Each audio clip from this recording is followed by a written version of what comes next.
Hi friends, welcome to my channel. Kamalakar యువరాజ్కి కాల్ చేసి కౌశికి, జగదాత్రి, కేదార్, సురేష్ పోలీస్ స్టేషన్కి బయలుదేరారు. ముఖ్యంగా కౌశికి కేసు ఎవరు పెట్టారో తెలుసుకోవడానికి స్టేషన్కి వస్తుంది, జాగ్రత్త అని కమలాకర్ హెచ్చరిస్తూ ఉండగా యువరాజ్ అక్క స్టేషన్కి వెళ్లేలోపే అత్తయ్యని కోర్టుకి తీసుకెళ్లాలా ప్లాన్ చేస్తాను అని యువరాజ్ అంటూ ఉంటాడు. మరోవైపు కారులో ఉన్న కౌశికితో దాత్రి ఇలా అంటూ ఉంటుంది, అత్తయ్య గారిని కోర్టులో సబ్మిట్ చేస్తే రిమాండ్కి పంపించవచ్చు, శిక్ష కూడా పడొచ్చు.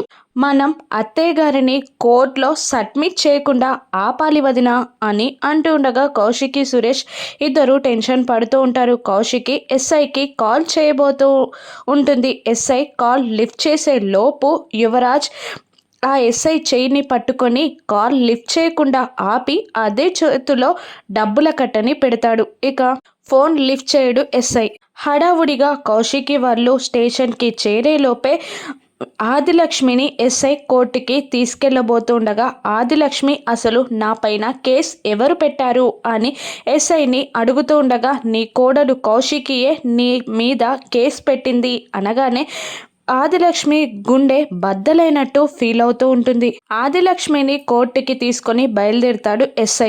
ఇక కౌశికి వాళ్ళ కారు ఎస్ఐ జీప్ వెళ్ళిపోగానే పోలీస్ స్టేషన్ ముందు ఆగుతుంది. కౌశికి, దాత్రి, కేదార్, సురేష్ హడావుడిగా దిగుతూ ఉండగా యువరాజ్ అక్కడికి వచ్చి ఎస్ఐ స్టేషన్లో లేడక్క, అత్తయ్యని కోర్టులో సబ్మిట్ చేయడానికి తీసుకెళ్లాడు అని చెప్పేస్తాడు. హడావుడిగా వాళ్ళు కోర్టుకి బయలుదేరుతారు. ఇంతలో యువరాజ్ నిషికి ఫోన్ చేసి అక్కయ్య వాళ్ళు కోర్టుకు వచ్చి కేస్ విత్డ్రా చేసుకునే లోపు నువ్వు అత్తయ్యకి వ్యతిరేకంగా సాక్ష్యం చెప్పి అత్తయ్యకి శిక్ష పడేలా జడ్జిమెంట్ తీసుకురావాలి అని ప్లాన్ ఎక్స్ప్లెయిన్ చేస్తాడు. అలాగే అంటూ కౌశికి కోర్టుకి రాకముందే నిషి ఆదిలక్ష్మికి వ్యతిరేకంగా సాక్ష్యం చెప్పబోతూ ఉంటుంది. కౌశికి ఆ జడ్జిమెంట్ని ఆపగలదా, ఆదిలక్ష్మికి శిక్ష పడేలా నిషి చేయగలదా? రాను ఎపిసోడ్స్లో చూద్దాం. Thank you for watching.